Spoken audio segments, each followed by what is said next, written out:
berapa? Tiga. 3 orang. 3 orang satu mobil.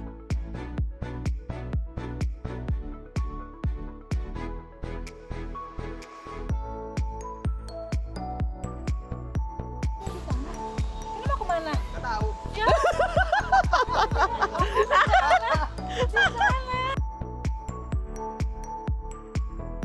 Salah. Oh, kesana. Mau kemana? Kita jangan salah nih, kita salah. Setahu saya kan pernah kesini. Udah lurus aja, belok kiri udah nyampe. Makanya bingung kok kesini. Ini ngikutin aja depannya nih. Aduh.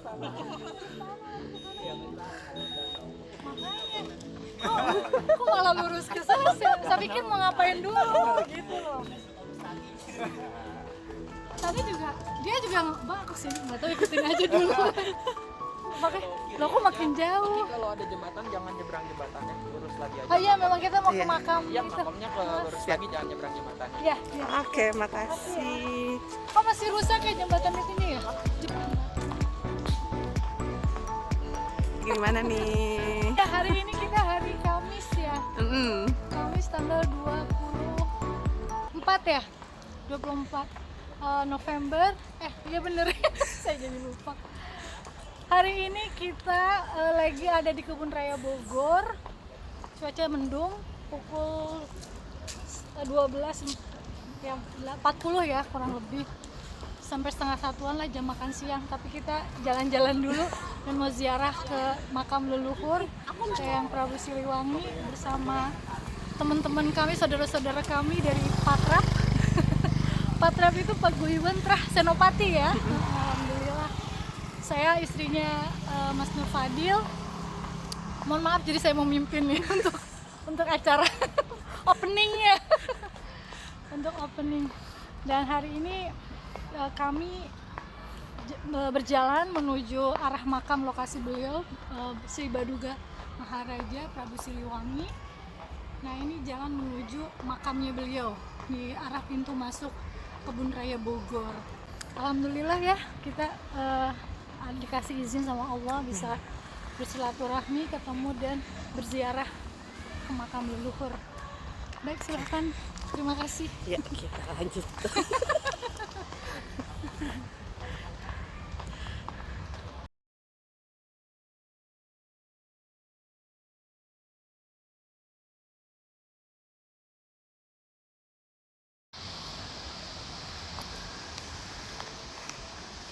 Assalamualaikum.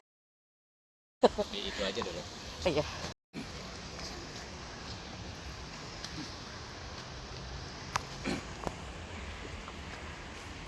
Matiin aja.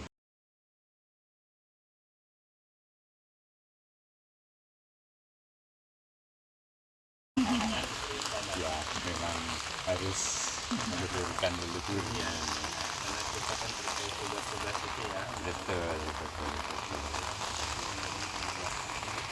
Jadi biasa keluarga Jawa biasanya tahunya ke Majapahit saja. Ini kita ada data ternyata bersambung juga ke Sunda Pajajaran. Jelas, Majapahit, kerajaan Majapahit kan Brawijaya.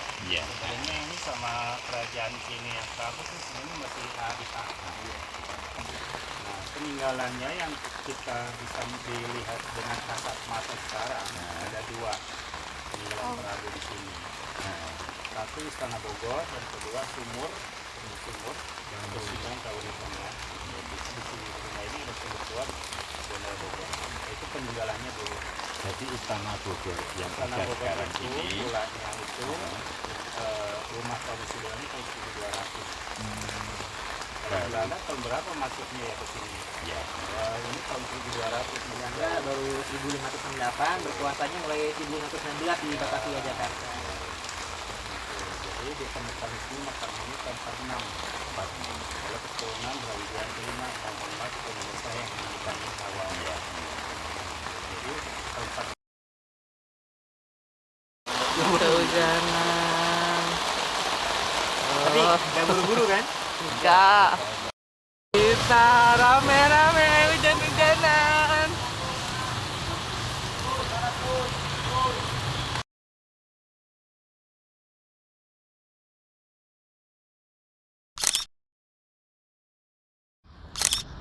Selamat siang. Kebetulan ini Korwil Pajajaran sedang ada di Kebun Raya Bogor yang tadinya mengunjungi makam Ratu Galuh, Mangku Alam Prabu Siliwangi. Ya, nah, itu lebih jelasnya nanti Mas Nur Fadil itu akan menjelaskan tentang makam tadi. Silahkan Mas Nur Fadil. Oke, matur nuwun sangat. Assalamualaikum warahmatullahi wabarakatuh. Kulo Tubagus Nur Fadil. Alhamdulillah bersama dengan Patrap Paguyuban Trah Panembahan Senopati Korwil Pajajaran yang bawahi Jabodetabek, Jawa Barat. Ini alhamdulillah hari ini kami bersilaturahim beserta keluarga besar kami dan juga berziarah ke makam Ratu Galuh Mangku Alam Prabu Siliwangi yang ada di Kebun Raya Bogor. Nah, tentunya tentang makam beliau ini ada berbagai versi, tapi yang kami juga kaji daripada data sejarah, ini adalah makam petilasan langsung daripada Prabu Siliwangi itu sendiri. Hanya saja kemudian terdistorsi karena gelar ratu ini disangka istrinya. Nah, dalam data-data yang kami telusuri dan juga kami akan jelaskan juga kenapa keluarga Panembahan Senopati yang notabene orang Jawa, orang Jowo, tapi juga menziarahi makam Prabu Siliwangi. Ini dikarenakan data-data yang kami temukan dari data HJ de Graaf dengan data daripada Cirebon sendiri, naskah Pustaka Raja Ibu Nusantara, naskah Negara Kertabumi, ternyata ada silsilah juga keluarga Mataram kepada keluarga Pajajaran, yakni melalui garis ibundanya Susuhunan Amangkurat I Agung Mataram yang bernama Ratu atau Gusti Kanjeng Ratu Batang. Gusti Kanjeng Ratu Batang biasa dikenal adalah putri daripada Bupati Temenggung Batang, tapi ternyata dari garis ibunya ini bersambung kepada Cirebon dan Pajajaran. Dalam data yang tadi kalau sebut, beliau adalah putri daripada Ratu Ayu Sakluh yang merupakan kakak perempuan dari Raja Cirebon, Panembahan Ratu Cirebon. Ratu Ayu Sakluh adalah putri daripada Pangeran Adipati Cirebon, bin Pangeran Pasarian Muhammad Arifin, bin Syarif Hidayatullah Sunan Gunung Jati Cirebon, yang mana dari garis ibunya adalah beribu Rara Santang binti Prabu Siliwangi. Sehingga ternyata mulai dari Amangkurat I masih ada silsilah tautan dari garis perempuan kepada Prabu Siliwangi.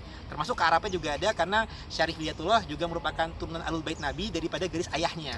Nah, sehingga untuk ke Prabu Siliwangi ini kami alhamdulillah dengan keluarga Patrap Senopati, keturunan orang-orang Jawa, keturunan Mataram yang ada di Jawa Barat, kita alhamdulillah juga mensosialisasikan kita pun juga keturunan daripada Raja Pajajaran Sunda juga, sehingga kita mengajak beberapa keluarga kita untuk berziarah di Kebun Raya ini.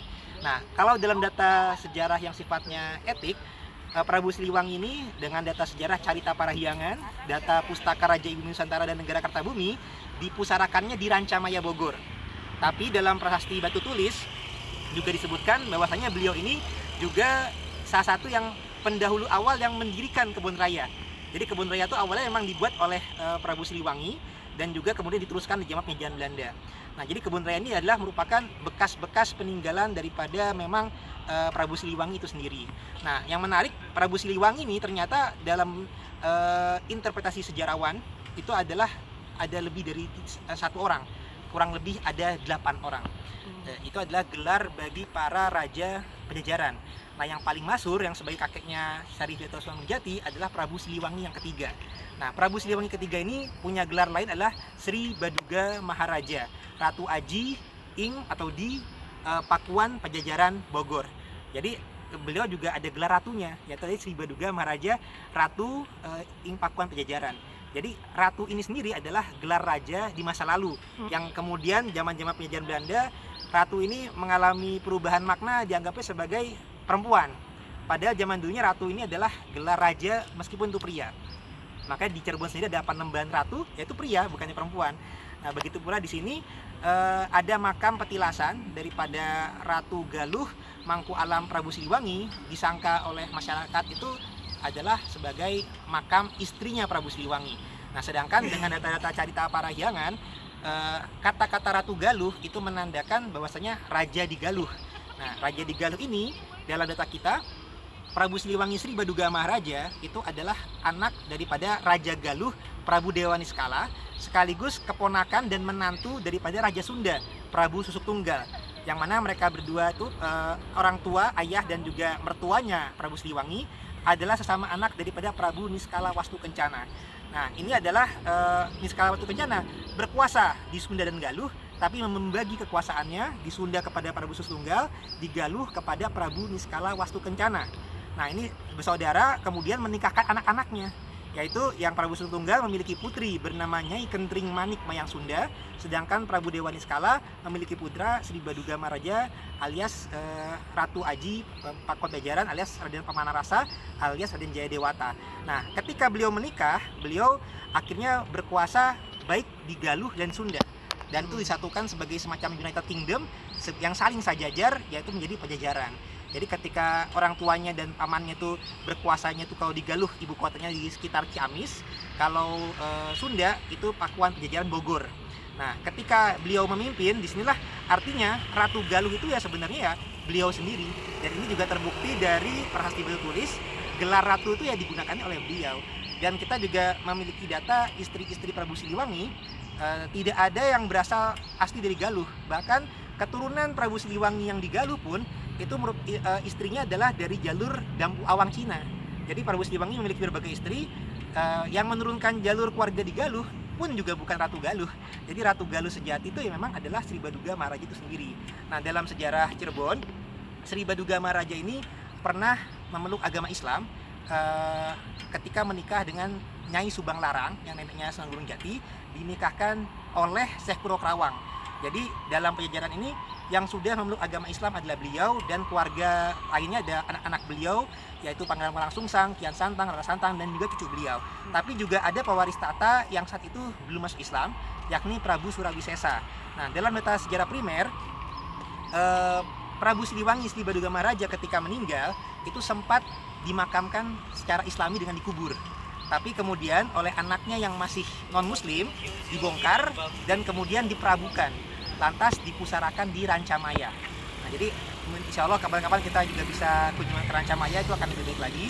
Jadi secara data historis makam pusaranya dari hasil perabuan Prabu Siliwangi ada di Rancamaya. Tapi ketika beliau pernah dimakamkan secara Islam ada di Kebun Raya. Meskipun di Kebun Raya ini sendiri baru diketemukan di abad 20, tapi kita meyakini ini adalah sebagai makam petilasan di mana beliau pernah dikuburkan. Karena beliau juga dikenal dalam historiografi Cirebon, juga sempat menganut Islam dan wafat dalam keadaan Islam juga. Nah, keturunan Prabu Siliwangi ini sendiri ini menurun kepada jalur di Jawa Barat, ya kepada Kesultanan Cirebon, kepada Kesultanan Banten, kepada bangsawan yang ada di Garut, di Cianjur dan lain-lain.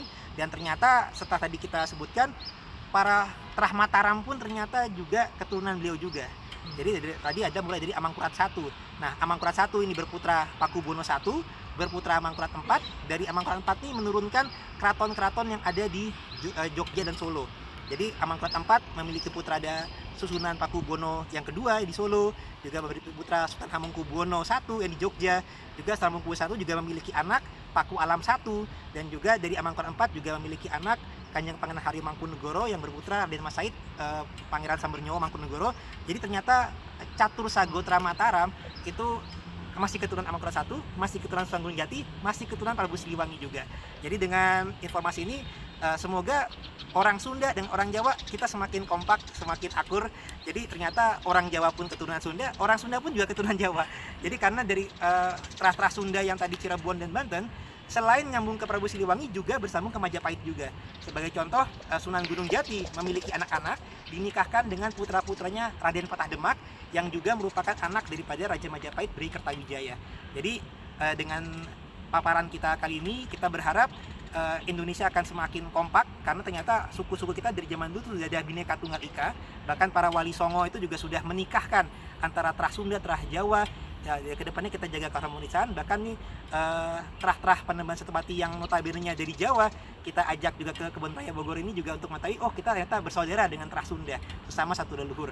Dan semoga kedepannya kita akan semakin jaya, dan kita akan mengedepankan kemaslahatan bagi nusa bangsa negara. Dan semoga kami juga akan Patrap Panembahan Senopati khususnya di Korwil Pajajaran akan semakin sukses, semakin jaya dalam menyambungkan silaturahim para anggota keturunan daripada Panembahan Senopati yang ada di Jawa Barat dan sekitarnya. Mungkin sekian dari saya, kalau ada pertanyaan juga silakan. Komen. Assalamualaikum warahmatullahi wabarakatuh. Terima kasih banyak Mas Nur. Sedek Patrap, semoga paparan dari Mas Nur Fadil ini bisa memberikan pencerahan bagi kita dan semoga kita semakin mencintai leluhur kita. Salam budaya.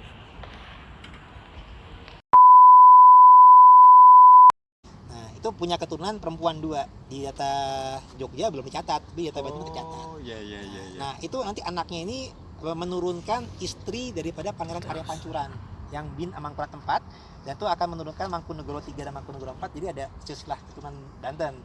Tapi kalau misalkan kita jalurnya bukan dari Mangkunegoro III, Mangkunegoro IV, memang tidak semua Trah Mataram itu bersambung ke Banten. Tapi kalau ke Cirebon dari Trah Amangkurat I itu banyak gitu. Jadi itu ya kajian silsilah yang kita ini kan. Sip. Nanti mudah-mudahan arahnya ke Cirebon atau kemana? Nanti Rancamaya dulu.